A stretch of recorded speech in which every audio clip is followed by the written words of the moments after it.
Ahora vamos a salir al aire. Hola, ¿qué tal? Buenas tardes, buenas noches. Ay, muchas gracias por estar acá, o sea... Sí, que no nos detuvo la tormenta esta terrible. Sí, para nuestros oyentes asincrónicos, a ver, hay una expresión muy colombiana que es sonco sorongo, o sea, como poquito a poco, hay bastantes personas, tenemos como 600 Sí. personas en Spotify y eso. Para el diluvio universal que está cayendo, más gente de la que esperaba ver, así que gracias. Sí, realmente muchas gracias por venir. Sí. Muchos quizás ya estaban en la mitad del camino y fue como... Yo "Oiga, qué casi no hijueputas". vengo, yo casi no vengo. Yo casi no vengo también, dije como, "Ay", pero me prestaron un paraguas. Te juro, o sea, no, o sea, iba a venir. Casi no vengo a la misma Realmente, tertulia que estamos iba a nosotros. venir, era como la... Pero me prestaron un paraguas, literal, porque yo salí de mi casa muy primaveral, es como que todavía no hago el clic, todavía no hago el clic de Sí, clima. sí, Pero sí. bueno, este tema nos lo han recomendado, de hecho salió de una de las tertulias de algunos de vosotros, no sé si tú o... ¿No? Sí, fue eso. ¿Sí? Ah, miren, yo sé que había salido, bueno, y si no, quizá igual fueron varios, pero sé que hace unos meses me escribieron para decirme que la ternura era un tema del que no habíamos hablado nunca, y era verdad. Y es un tema precioso y es un tema que tiene mucho que ver con cosas que ya hemos hablado, pero que hacerlo explícito, hacerle de hecho un homenaje en estos tiempos violentos donde parece que no hay forma de relacionarnos con un otro como otro, o sea que estamos dentro de nuestra individualidad, pensar en la ternura es un acto revolucionario. Total, un acto político. Es un acto político. La ternura ¿Quiénes- como acto político, vamos a ver. Y ¿Quiénes como- aquí son nuevos? ¿Hay nuevos? Sí, es que hay caras, es que hay más caras nuevas que viejas, bienvenidos, varias caras nuevas. Y por eso nos tenemos que presentar, amiga. Verdad. Bueno, somos Paola Fernández, que es filósofa, doctoranda en educación, y yo soy Flor Franco, psicóloga, psicoanalista. Y bueno, no sé si... Y hacemos muchas cosas también. Hacemos muchas cosas. Nos hemos presentado muchas veces. Pero sí, bueno, yo trabajo, si queremos añadir un poco, ¿no? Trabajo en un CEDIAP, Centro de Desarrollo Infantil, y también tengo el despacho y además hago supervisiones en el Hospital Sagrada Cor, pero una vez al mes, tipo voy a hablar de casos allí con los residentes. Y de este lado, pues nada, soy profe de clases particulares. Estamos también con un grupo de lectura acerca de la angustia, empezamos ayer. Angustiarnos juntos a hablar de la angustia, desde la filosofía, el psicoanálisis y la literatura, por si les llama la atención. Luego les hacemos los mal llamados avisos parroquiales cuando finalicemos la sesión. Entonces, bueno, Y sí entremos... que en el título había algo engañoso, que lo hicimos nosotras, ¿no? Pero Ay, como que yo qué decía, perdido. bueno, porque decía, ¿por qué se ha perdido la ternura en los vínculos? Bueno, ¿hasta qué punto uno conoce todos los vínculos o sabe si realmente esto es un hecho o no? Pero creo, o ahora lo ponemos un poco, empecemos con ese debate, ¿no? Pongamos en jaque el título mismo. Que claro, como que yo pensaba y decía, bueno, quizá por esta cuestión un poco de época, de que lo que abunda es la crueldad, ¿no? O como esta cuestión más de pulsión de muerte, en términos de Freud. Bueno, y narcisismo, o sea, también me interesa hablar un poco de narcisismo, porque creo que la ternura va a ir un poco más allá del narcisismo. Exactamente, yo creo que los vínculos, no solamente entendidos cada vez que uno piensa en un vínculo, piensa en un vínculo sexoafectivo, y vínculo sería todo lazo de uno a un otro, ¿no? Un vínculo es una unión, y nuestro vínculo con el mundo, con el otro, con lo no humano también, hay como cierta especismo de nuestra especie, de querer a algunos animales por sobre otros, ¿no? Eso parece que desvió un poquitico del lenguaje, pero sí, es de la charla, pero sí, hemos perdido la ternura con todo aquello que no somos nosotros mismos, hemos perdido el cuidado. Y aquí está la cuestión de la relación con muchas palabras importantes, pero antes, como cuidado, vulnerabilidad y demás, que las vamos a ir abordando, pero antes a mí me parece siempre importante empezar por el principio, que son las etimologías. Con las etimologías nos damos un poquito cuenta de qué va, de lo que vamos a hablar. Y ternura viene del verbo latino ternerus, suena raro, como ternero, y que es tierno, blando, delicado, sensible. Y el sufijo es ura, que es la cualidad o el resultado de, significa es la cualidad de ser tierno, parece un poquitico redundante.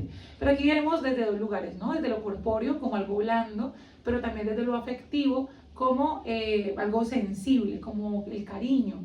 Viene desde esos dos lugares, desde lo físico como algo blando y desde lo afectivo como el cariño, como el dejarse atravesar por un otro. Y aquí viene una palabra que es fundamental para pensarse la ternura, que es la vulnerabilidad. La palabra vulnerabilidad viene de vulnus viene de herida, de estar atravesado por. La ternura, si nos vamos a la raíz, es estar atravesado por el otro, es decir, dejarse tocar por el otro. Nosotros somos tiernos, o nos parece algo tierno cuando nos interpela, cuando nos toca. Entonces, no sé, si vemos a un niño que nos parece tierno, es porque algo de su actitud nos convoca, nos provoca algo, nos atraviesa, nos interpela. La cuestión, y aquí viene lo problemático, y por eso lanzamos una hipótesis desde la misma pregunta. Platón decía que en ocasiones nosotros, cada vez que nos hacemos una pregunta, presuponemos que existe una respuesta, porque por eso mismo la podemos plantear. Cuando preguntamos qué es el mal, presuponemos que hay algo que es el mal y que se puede responder a la pregunta, y por eso lo preguntamos. Entonces, cuando preguntamos por qué se ha perdido la ternura en los vínculos, presuponemos que se ha perdido y presuponemos que tiene una respuesta. No sé si va a tener una respuesta, pero sí creo que creemos desde que lo afirmamos, que hay algo de la pérdida en tanto hemos perdido al otro.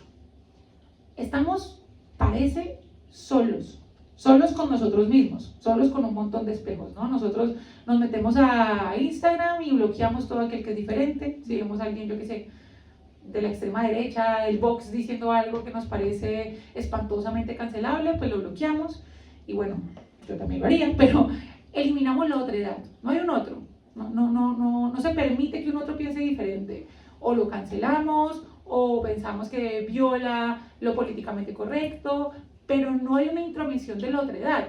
Cuando nos metemos a nuestras redes, nuestro algoritmo nos está dando espejos todo el tiempo. A Byung-Chul Han le llamaba esto en un texto que se llama La agonía del Eros. Byung-Chul Han es un autor surcoreano nacionalizado alemán bastante en auge hoy en día. En un texto que se llama La agonía del Eros, decía que el problema del Eros, y el Eros está en agonía, el amor está en agonía, porque estamos en el infierno de lo igual. Nosotros no nos relacionamos con el otro, nos relacionamos con nuestro propio deseo, que se ve en un espejo y se ve reflejado consigo mismo. Es como si nos estuviéramos masturbando todo el tiempo. Nos relacionamos con personas que piensan como nosotros, dicen lo que decimos nosotros, aprueban lo que aprobamos nosotros, y lo que no lo cancelamos.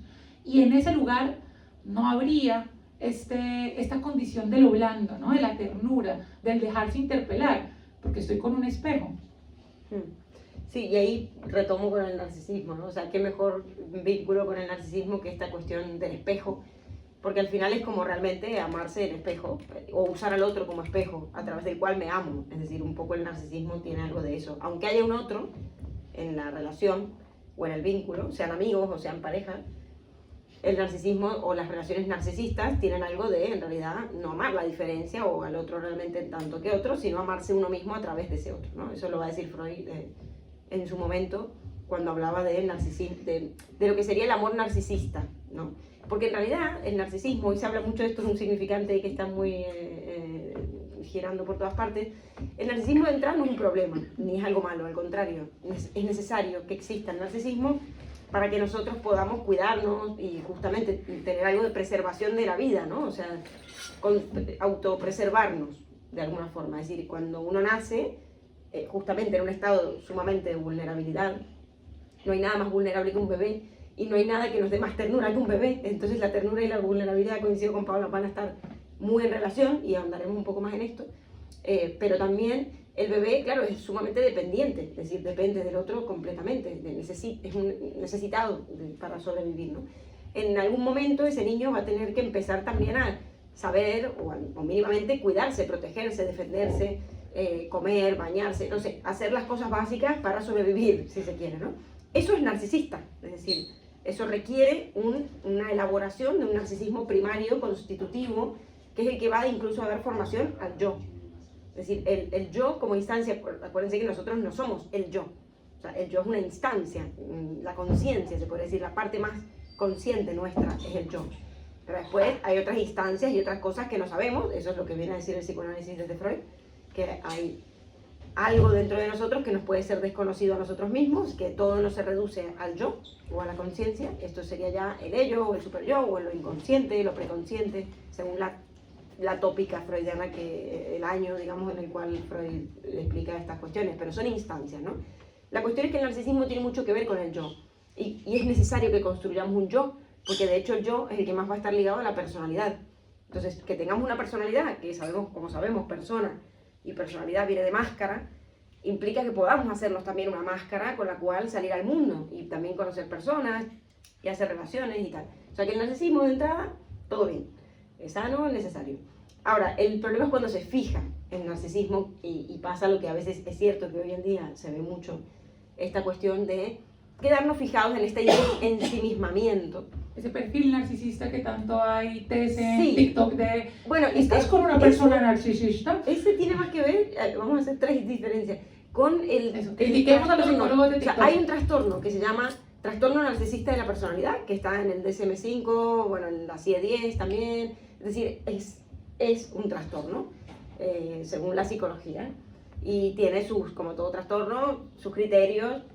Si cumples con tales criterios, entonces sí, y tiene más relación con este perfil de hombre que hoy en día se habla mucho en las redes, ¿no? De, bueno, que siempre te quiere ningunear, te quiere tirar abajo, te baja la autoestima. Que Bueno, aparece y desaparece, exacto, como, sí. que tiene un perfil de dominancia, pero desde que te necesiten. Bueno, es que hay Sí. un montón de psicólogos de TikTok, ¿no? Que es como Sí. mucho miedo con estas red flags. Claro, eso sería el caso extremo grave que vemos, existe, evidentemente, ¿no? Más allá de que sea un trastorno, ¿no? Esto lo podemos poner a debate dependiendo, porque hay tantos trastornos que a veces son un poco irrisorios en estos manuales de salud mental. Pero bueno, digamos que hay gente que llega a esos puntos de fijación narcisista, patológica, en el sentido de que ya le perjudica la vida. Es decir, dijimos que el narcisismo es necesario para relacionarnos y para ser alguien, tener una personalidad, etcétera. Pero esto ya se fija tanto que nos lleva al extremo opuesto, que es que ya ni siquiera te puedes relacionar, porque estás tan ensimismado que, como Narciso en el mito, se ahoga en su mismidad, es decir, ve su imagen en esto y por querer atraparse a sí mismo que se ahoga, ¿no? Porque necesariamente tiene que haber un otro para que podamos también ser personas sanas. Es decir, por eso Freud, cuando le hacen una entrevista en su vejez, le dice el entrevistador, Freud, ¿qué es una persona sana? Y él, ya Freud viejo, así ya cansado, seguramente se quería ir a dormir, le dijo, una persona sana es toda persona capaz de amar y trabajar. Ya está, o sea, esa fue la respuesta. Bueno, lo que tienen en común, amar y trabajar, que también tienen algo en común, es como el hacer algo por otro. Es decir, el integrar al otro en la subjetividad, porque si no quedaríamos en una cuestión demasiado ensimismada, donde incluso el Freud decía que si el ser humano no inviste libidinalmente otros objetos, otras personas, entre comillas, enferma. Es decir, el ser humano que se queda sumamente aislado, solo y tal, enferma. Y claro, y acá es donde nos interesa, porque la época promueve esto. La época donde se promueve esta cuestión individualista del tú puedes solo. A mí me he cansado de que me digan esto lo último. Mira, fui una tarotista, yo que sé si Una tarotista en una fiesta en Ibiza. Continuemos con el relato, ubíquense, una fiesta en Ibiza, tecno, una tarotista. Ajá. Que había una tarotista en la fiesta, yo quería. Y aparte he ido muchas veces a esa fiesta y quería ir a una tarotista que tiene una magia muy graciosa. Nunca había ido a una tarotista, pero me parecía guay, me parecía curioso. Y también la tarotista también, que me dijo algo que me ha dicho toda la vida mi madre, toda la vida mi familia, toda la vida, bueno, ahora lo escucho mucho alrededor, me lo dicen todo el tiempo, y es, tú puedes sola, tienes que poder sola. No, tú tienes que buscar, y si te compras una casa, cómpratela sola. Falta que me digan cómo hacerlo, ¿no? O sea, eso sí es el detalle. Pero sí como, you can do it, impossible is nothing, ¿no? Estos imperativos de, tienes que poder del solo. capitalismo neoliberal, que ya lo hablamos hace un par de sesiones en el que es el dinero, y sí, esa propuesta de, eres libre, que lo hablábamos un poco, perdona, ahí te interrumpí, la sesión pasada, interrumpime. No un monólogo narcisista. Amiga, te apoderaste, no, ayer justamente que estamos en el grupo de lectura hablando sobre la angustia, que lo habla este señor aquí interesantísimo, que lo tengo en fotocopia, ¿no? Pues porque la economía no está para comprar más libros, tengo un montón. El concepto de la angustia de Soren Kierkegaard, él decía que hay un momento en el cual, cuando nosotros somos capaces de reconocer al otro, en el momento en que nos damos de cara al otro, es decir, hay momentos, hay estadios en la existencia del ser humano, él llama que hay 3 estadios en la existencia del ser humano. Hay un estadio estético, un estadio ético y un estadio religioso. Estadios son momentos que atraviesan tu existencia. El estadio estético, tú no te ocupas de nada ni de nadie, es decir, estás en un momento de mero goce, satisfacción, ni siquiera te ocupas ni de los otros ni de ti mismo, o sea, no elaboras, precisamente la cuestión con el narcisismo, no elaboras ni siquiera tu nombre propio, tu yo, no elaboras qué te gusta, ¿no? Porque no te comprometes con nada, todo puede ser, ¿sí? En el estadio ético aparece el otro, que esto a Kierkegaard lo leen bastante, pues, el psicoanálisis tanto freudiano como lacaniano, y es pues cuando aparece la cultura, ¿no? Cuando aparece un otro es cuando aparece la norma, cuando aparece la ley, cuando me doy cuenta que por mucho que, no sé, quiera masturbarme, no me puedo masturbar en la calle, pues porque aparece un otro que va a decir, oye, no puedes hacerlo, y pues aparece el otro, pero también aparece una definición de un mí mismo. Y luego el estudio religioso, que es una movida bastante larga que no me voy a meter allá. Ahora, ¿qué pasa? Parece, y volviendo aquí a la cuestión del you can do it, tú puedes solo, parece que en este momento estamos en un estadio constante estético. Tú goza, tú compra productos, tú satisfaces tu la necesidad. estética es como el gran negocio del siglo, que no es estética. Exactamente, es exacto. Cada vez que dicen estética me da mal genio, ¿no? La estética es la disciplina que estudia lo sensible. Cuando alguien se hace una operación, se hace una operación de modificación corporal de acuerdo a cánones hegemónicos. No cirugías estéticas, gracias, utilicemos bien la palabra, la estética no es un adjetivo. Pero bueno, estética es la disciplina que estudia lo sensible, sobre todo lo sensible en el arte, ¿sí? Esto lo diría un filósofo, si no, pues podemos decirlo bonito. Pero entonces parece que tenemos una vida estética, una vida dedicada al goce, a una oda al cuerpo, a una oda a la satisfacción, a una oda a la inmediatez. Y esta cuestión olvida algo fundamental, que un autor que de hecho por aquí con una exalumna lo estudiamos, que es un filósofo que se llama Levinas, que dice que la ética debe ocuparse del rostro del otro. ¿Y qué se entiende por rostro? El otro como otro.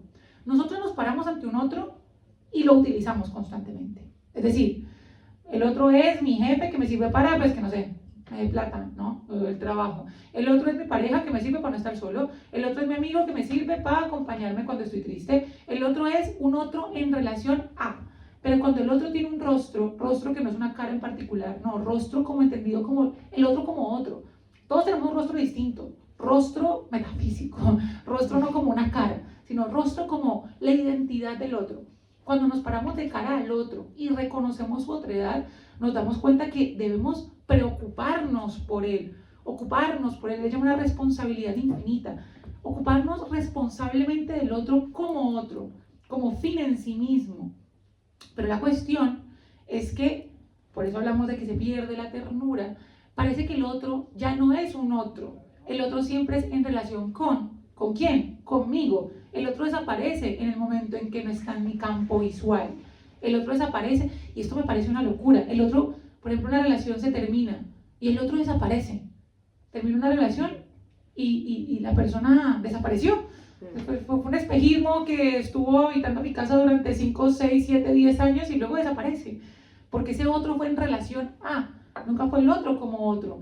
Y la cuestión con la ternura es que implica ese dejarse atravesar por un otro. Ahorita antes de venir charlábamos que uno de las muestras de la pérdida de la ternura contemporánea es que cuando hacemos trámites ni siquiera hay un otro del otro lado, hay un chatbot, o sea, hay un chat que responde automáticamente y programado por inteligencia artificial ante nuestros problemas.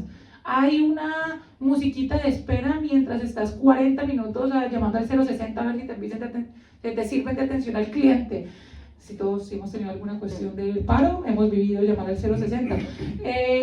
Y el otro es una burocracia, el otro es un trámite, el otro es, tú eres un número más y yo simplemente no te resuelvo a ti un problema porque es que eres un número más y una persona que va a pasar como la otra, como la otra, como la otra. O sea, ya no hay un sujeto del otro lado. No hay un interpelarse.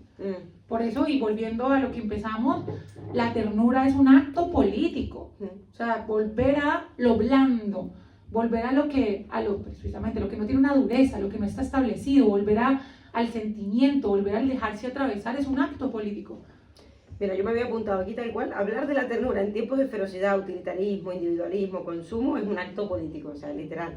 Es que sí, coincido totalmente. O sea, y también hay que extrapolar la ternura del vínculo amoroso, es decir, de la pareja.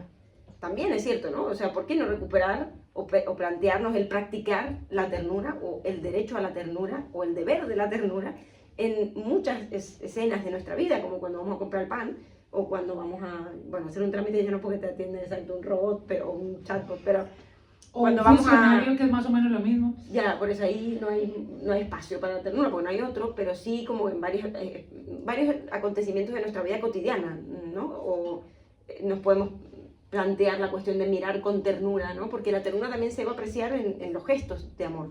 La ternura va a tener que ver mucho con la mirada, con el abrazo, No. con la sonrisa, con esas cosas que se empiezan a vivir y por eso va a haber un vínculo interesante con el bebé. De hecho, ya que digo, iba a ir por otro lado y ahora cierro de ese lado y empiezo con esto, pero si no fuese por la ternura ni siquiera estaríamos hoy aquí, vivos. Es decir, la ternura es la esencia del lazo social, se podría decir.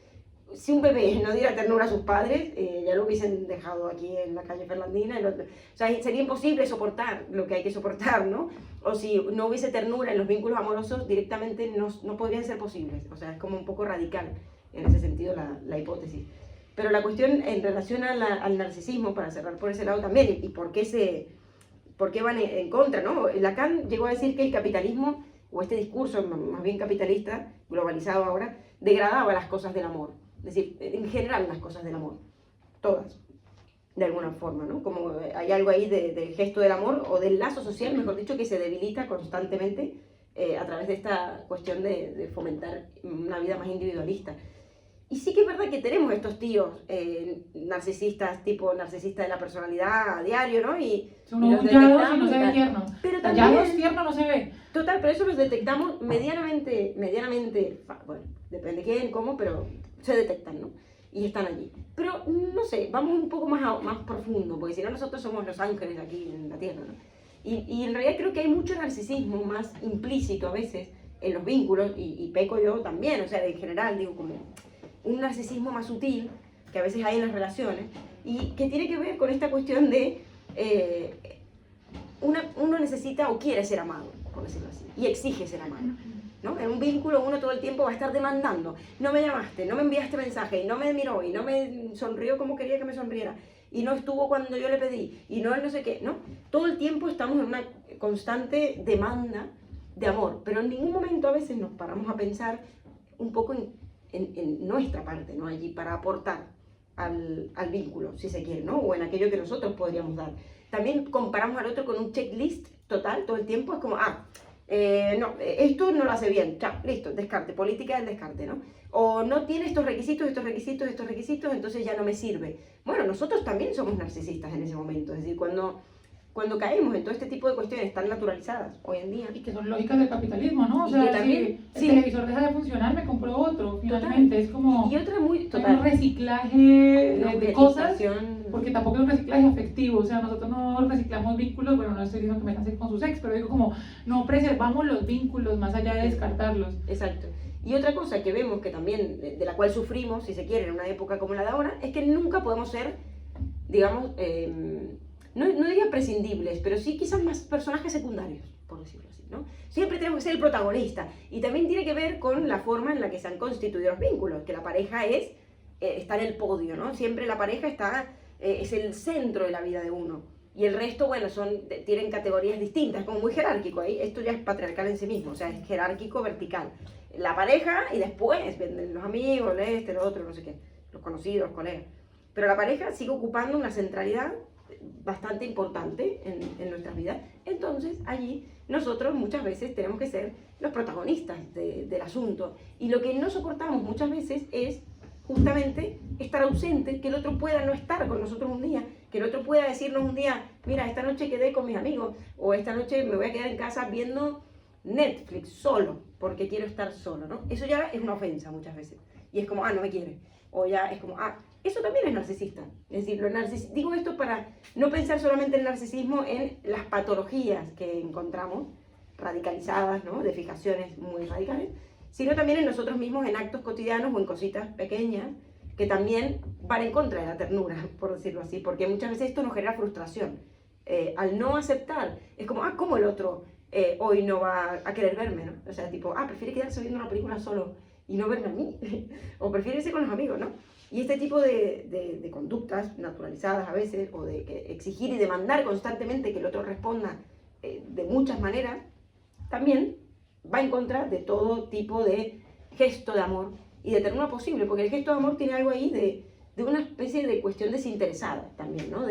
Y a la vez, y yo creo que ahí, y conecto con la cuestión de la fragilidad, ¿por qué uno no puede ser a veces, o por qué vivimos en un mundo que carece de ternura, no solo en las parejas, sino en la vida diaria? Porque hay me parece una poca capacidad para asumir la propia vulnerabilidad.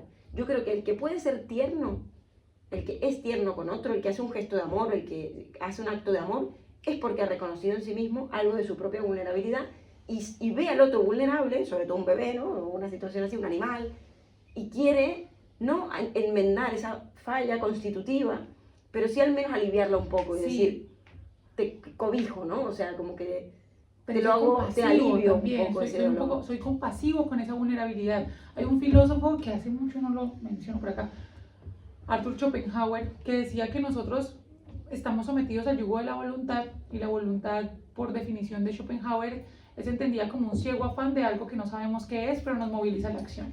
En español, el deseo. El deseo que pues nunca se sacia, porque es como, siempre doy el mismo ejemplo, pero es que me parece muy al lugar, es como cuando uno va a la nevera, la abre, la mira, la cierra. Si uno coge algo y dice, pero no tenía hambre porque cogí eso, entonces le genera tedio.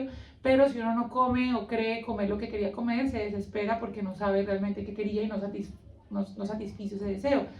La voluntad es ese ciego afán, irracional afán de algo que no sabemos qué es, pero nos moviliza a la acción y sí o sí nos va a generar el sufrimiento. En ese orden de ideas, la base de existir es sufrir.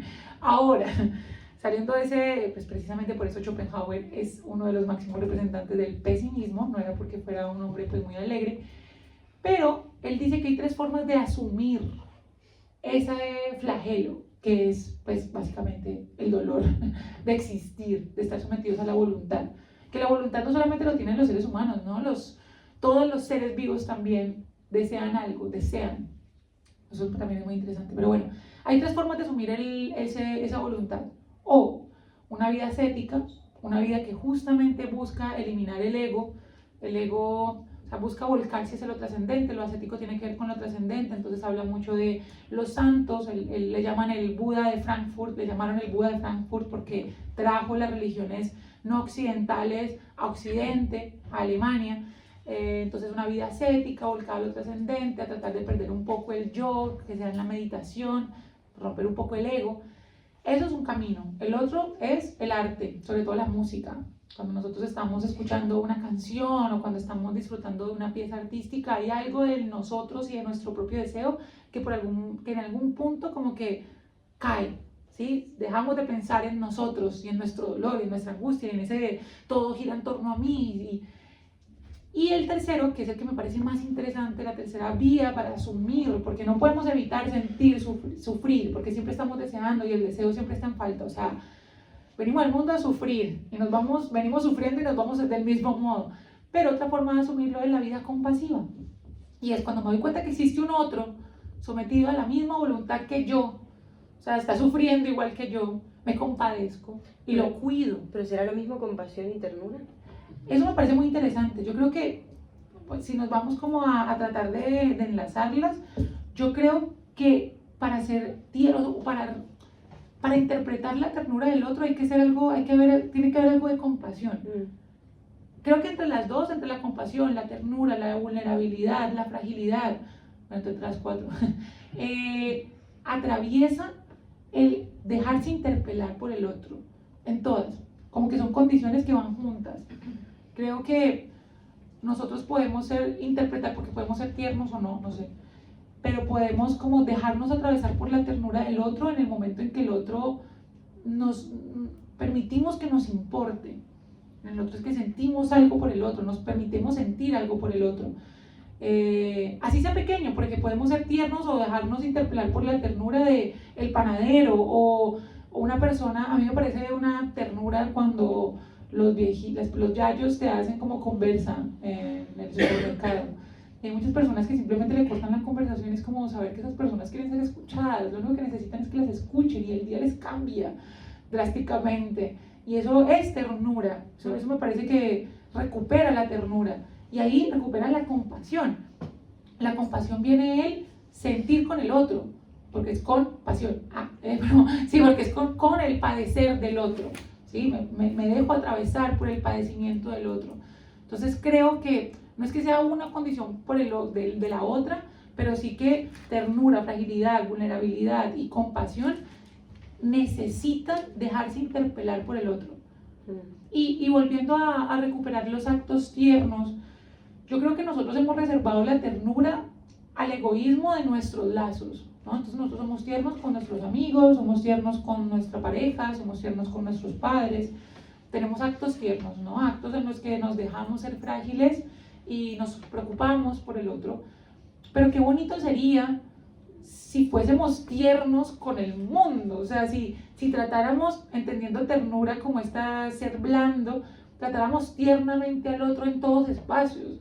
Sería un poco raro, ¿no? Creo que no sé, un cajero de Mercadona me miraría como, ¿qué? Pero si naturalizáramos poder tratar bien al otro, tratar con amor, Ya. sería muy Esto bonito. Suena muy bonito, pero claro, cuando uno va en la vida, en la vorágine de la vida, ¿no? No sé, saliendo de trabajar con poco tiempo, el salario precario, no llegas a pagar, no sé qué, vas así en la vida, entonces eso te llena de agresividad, de violencia, de malestar, de frustración. Digo esto porque es lo que se ve mucho en las ciudades, seguramente no es lo mismo caminar una mañana en Barcelona o en París que en un pueblo de España, me he perdido por ahí, no sé, o en un pueblo de Sí, que todo Francia. el mundo se conoce y se saluda como... Claro, la "Ah, gente dice los franceses son súper mala onda, ¿no?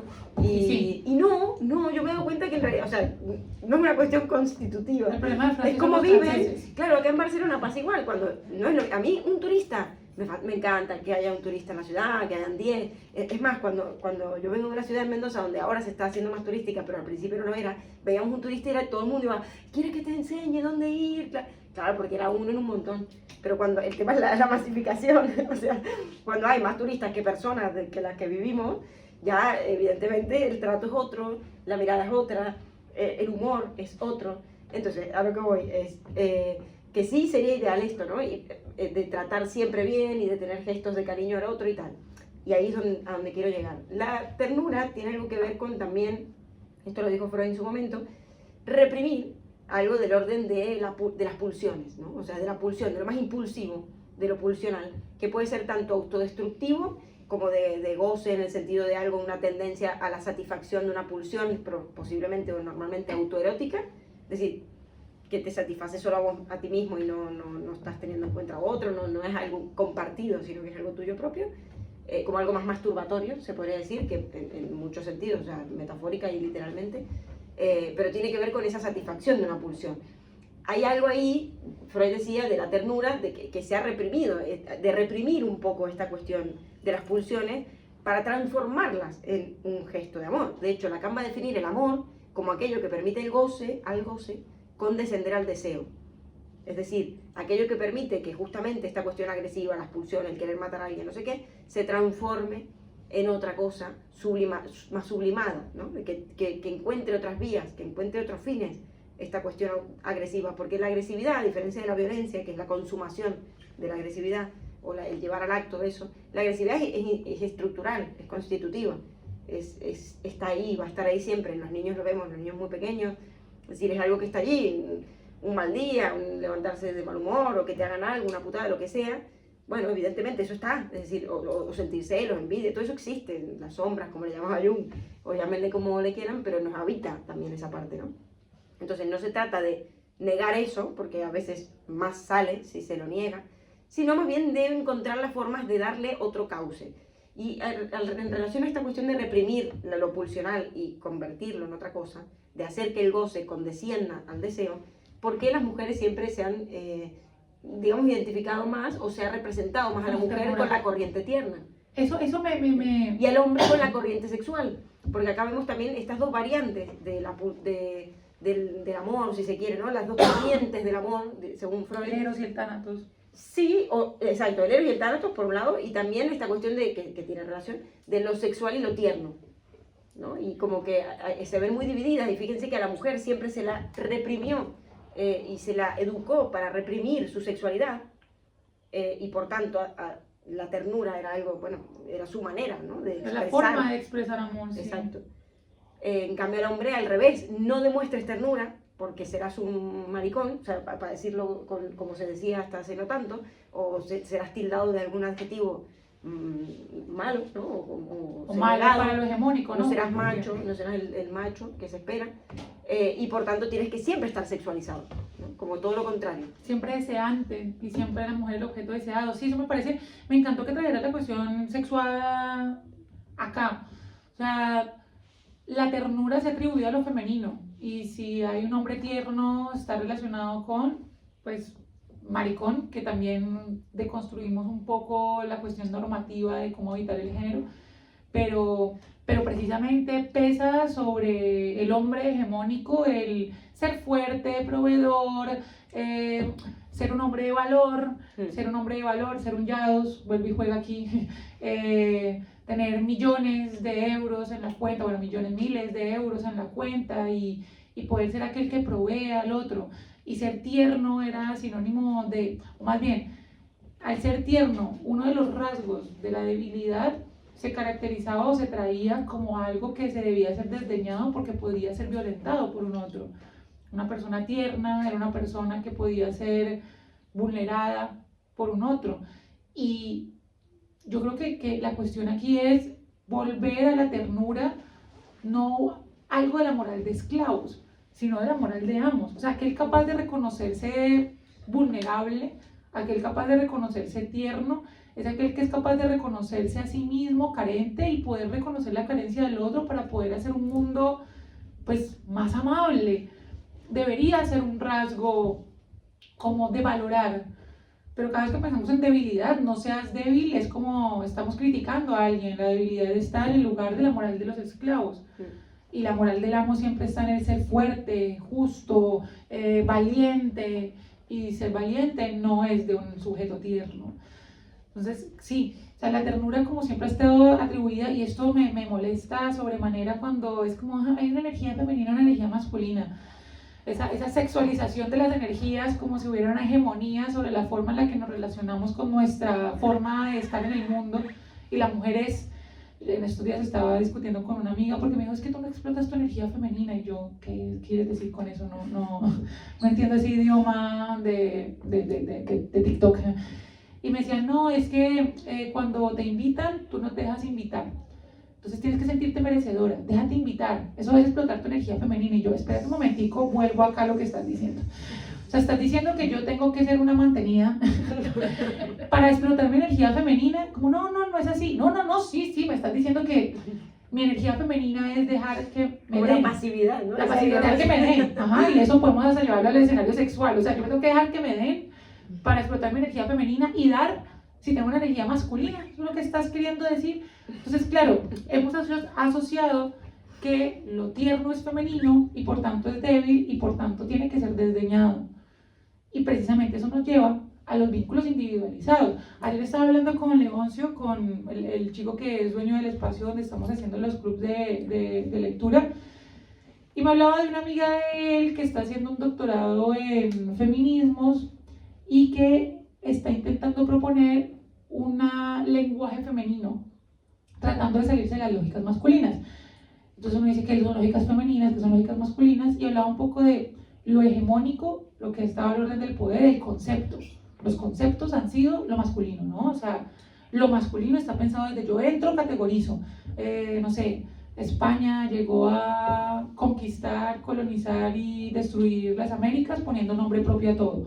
Esto lo nombro, esto lo nombro y me pertenece, le pongo la bandera aquí, ¡po! Esto es mío. Y el concepto, la teoría, de alguna forma, se ha entendido desde las lógicas, entre comillas, masculinas, el hacer que esto me pertenezca. Y las lógicas femeninas se han entendido desde la sensibilidad, la vulnerabilidad, lo variable. Entonces uno piensa en la lógica femenina, en la poesía, y la masculina, el ensayo, la investigación científica. La femenina, no sé, la danza. La masculina, sí, lo académico. Entonces, esto me lo comentaba el del trabajo de la chica que desconozco, pero aquí me pareció como interesante. Pensarse una forma de hacer conocimiento salida de las lógicas hegemónicas de tengo que hacer conceptos, es pensarse en, ¿por qué no nos pensamos el mundo desde la sensibilidad? Desde no intentar definirlo todo, sino experimentarlo desde otros lugares, desde la incoherencia, entre comillas. Bueno, no me acuerdo qué iba. Lacan, yo tenía apuntado en algún lado que Lacan invita, pasa que es un complejo, es como un concepto complejo, pero invita a acercarnos más bien a la lógica del no todo, que es la lógica femenina. ¿En qué sentido lo dice? Es que a mí también eso me chirrea. Es que sí, no, pero el no todo fálico, o sea, eso es lo que significa o sea, es como hay todo un seminario que hay que leer, que es el 20 para entender las fórmulas, ¿no? Pero que es interesante en el sentido de que localiza lo masculino como lo universal, lo que siempre ha sido el conjunto de los universales. y lo femenino como aquello que queda siempre por fuera de esa lógica de los universales, lo otro, exacto, es que es por una cuestión de herencia discursiva incluso, o sea, no es que lo esté inventando, es que simplemente nos remitimos a describir cómo han sido las cosas y visibilizarlas y hacerlas conscientes nos sirve también para deconstruirlas y en todo caso transformarlas, ¿no? Porque nadie está deconstruido, eso también, ¿no? Hoy en día todo el mundo, la era de construcción, pero bueno, a ver, venimos de, esto pasó ayer, o sea, todo esto pasó ayer. Entonces la cosa de que la mujer haya sido más asociada a lo tierno y el hombre a lo sexual, no es una cuestión evidentemente biológica, sino una cuestión, sí, educativa, cultural, de género, de performance, ¿no? Pero tiene que ver con eso y como eso nos traspasa, ¿no? Como dice incluso Judith Butler, se hace cuerpo, es decir, el tema del género, lo vemos ahí como la norma se hace cuerpo. Entonces, evidentemente, está como muy claro que es una cuestión así, más bien performativa. Performativa, pero que está ahí. Un rol. Y bueno, para ir cerrando, al menos por mi parte, claro, con todo esto hablado, ¿no? Como que evidentemente hoy recurrir a la ternura es un acto político y un acto de resistencia a un discurso que justamente aspira a lo contrario, a que todo prevalezca en torno a la cuestión de las pulsiones, los impulsos, el impulso de comprar, el impulso de gastar dinero, el impulso de consumir cualquier cosa, o sea, la era fármaco-pornográfica, como ha dicho Paul, el impulso de cualquier cosa, ¿no? O sea, como lo pulsional ahí todo el tiempo. Lo tierno en ese sentido es justamente un acto de resistencia que permitiría hacer un poco de freno a esto y sanar o sanear el lazo social, por otro lado, y también aliviar esta cosa que decíamos de la vulnerabilidad, pero también del desamparo originario. Porque cuando hablamos de la vulnerabilidad y de esto de reconocer la vulnerabilidad en el otro, en realidad lo que vemos ahí en ese otro, en el bebé o en alguien por quien sentimos ternura, es ver reflejado nuestro propio desamparo originario también. Porque todos hemos nacido al mundo desamparados. Gracias a Dios hubo un otro que nos cuidó y nos amparó, pero de no haberlo hecho, de no haber tenido o sentido ternura por nosotros, hubiésemos muerto. Porque un bebé no dura ni 10 segundos solo en este mundo. Entonces, por tanto, la ternura es lo que nos permite sobrevivir. Ahí, cuando lo hablaste y también voy cerrando, admiro mucho a mi director de tesis doctoral, se llama Joan Carlos Melich, y él tiene un textico corto, muy bonito, una editorial que se llama De Bolsillo, que se llama La condición vulnerable, y habla precisamente de, pues una de sus hipótesis es que nos hemos pensado siempre en la cuestión del individuo. Individuo viene de la individualidad, viene de individuo, individuo viene de uno, entonces nos hemos pensado el mundo en código de uno, el sujeto experimenta el mundo, yo con el mundo, pues porque lo que tenemos a través de nuestra propia mirada solamente es la nuestra y no del otro, pero que el código con el que realmente se establece la supervivencia ha sido desde el mínimo 2, porque venimos de una madre, porque tuvimos que ser cuidados, porque el ser humano, a diferencia de muchas de las otras especies, pues está completa, absolutamente desamparado, como lo nombraste. Nosotros no solamente estamos 9 meses en un útero, sino que aparte estamos unos tiernos 30 años viviendo en casa paterna y materna, o bueno, al menos no podemos sostener nuestro propio cuello los primeros 6 meses, aprendemos a caminar al año, aprendemos a hablar a los 2, o sea, todo es muy lento. La jirafa nace y se pone a andar ahí, ya está cogiendo hojitas del árbol. Nosotros somos mucho más lentos en ese proceso y ahí se muestra precisamente nuestra necesidad de lo otro. La cuestión es que cuando nos desprendemos, como que empezamos a caminar y nos reconocemos en el espejo, ahí abandonamos el otro como parte constitutiva de lo que somos. Con el otro fuimos unidad, con la placenta, la otra vez también hablamos de la cuestión de la placenta, ¿no? Si a la placenta le pertenece a la madre o al niño, bueno, en fin, nos fuimos a la verga, pero fuimos algo con la placenta, que fuimos parte de la madre, y se nos olvida un poco eso. Entonces yo creo que volviendo y retomando lo que dice Flor, y creo que esto sería una conclusión en la que estamos las dos bastante muy de acuerdo, es que la ternura es un acto político y no hay forma de resistencia más importante en este momento donde parece que solamente hay violencia y solamente se puede responder desde la violencia que la ternura. Y pues bueno, sublimar las pulsiones. Exacto. Bueno, muy bien. Si os parece, hasta aquí vamos al debate. Gracias.